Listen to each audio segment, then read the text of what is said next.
¿cuáles crees tú que son esos grandes retos que tenemos para poder suplir, para poder cumplir ese gran propósito de mantener a la humanidad alimentada correctamente, utilizando los recursos de la manera correcta? Y dentro de esos está la nutrición, la fertilización y lo que ustedes como Yara impulsan. Bueno, esa es una pregunta muy amplia, Miller. Valdría la pena un poco sobre nuestra historia, ¿no? Sí. ¿Cómo nace Yara? Nosotros nacemos hace 120 años, precisamente con mitad de esa incertidumbre, ¿no? De que no hubiese una inseguridad alimentaria en Europa. Había alrededor de 400 millones de personas sobre principios del siglo XX, en el año 1905. Dos grandes emprendedores, Birkeland y Eyde, digamos, lo que hicieron fue colocar nitrógeno al fin a partir de electricidad, ¿no? Okay. Que yo creo que vale la pena decirlo, que fueron los dos primeros que hicieron este proceso de transformar y volver el nitrógeno usable para la agricultura. Ahora, luego Haber y Bosch, digamos que lo escalaron, no utilizando electricidad sino carbón y gas, y obviamente se volvió a una escala diferente. ¿Y por qué me refiero a eso? Porque esa incertidumbre pues hoy en día prevalece, es decir, de cómo alimentar más personas, cómo sobre todo colocar un poco el remedio sobre inseguridad alimentaria. Vale la pena decir que hoy 673 millones de personas sufren de malnutrición, inseguridad alimentaria en el mundo. Eso es una cifra bastante alta, es una de cada 12 personas. Si uno se pone hace 80 años, que era lo que pasaba en 1945, era 2 de cada 3.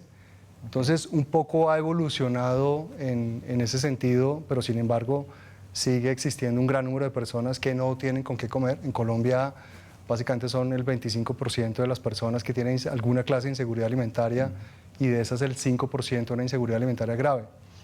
En Colombia también tenemos un reto gigantesco en torno a la inseguridad alimentaria, y aquí vienen varios factores, digamos, sobre tu pregunta. Uno, cómo solucionamos, por ejemplo, el tema de desperdicios de alimentos. 1.300 millones de toneladas se desperdician cada año en el mundo. Eso es alrededor de un tercio de los alimentos que se producen, pero en Colombia es el 34%, es decir, casi 10 millones de toneladas de alimentos que se desperdician, mucho en los hogares. Entonces, cuando uno va hacia la productividad y cómo transformar a Colombia, uno pudiera decir que cómo usamos todos los recursos que tenemos precisamente para ser un país mucho más productivo. Y en ese sentido vale la pena, se usan bastantes indicadores. Uno de ellos es el factor de productividad total que utiliza la FAO, por ejemplo, y uno se da cuenta que en los últimos 20 años nos hemos quedado muy rezagados, ¿no? En ese sentido, nuestros vecinos, Brasil, Chile, han superado algunas brechas y tienen mejores indicadores que nosotros. Nosotros nos estamos quedando atrás sobre el potencial agrícola que tenemos, ¿no? Cuando uno compara, por ejemplo, México usa el 80% de la tierra disponible precisamente para sembrar, para su consumo interno, para exportar, pero en Colombia apenas llegamos al 17%, ¿no? Siempre hemos hablado del potencial. Ahora, vayámonos un poco sobre las restricciones. Pues obviamente hay muchas.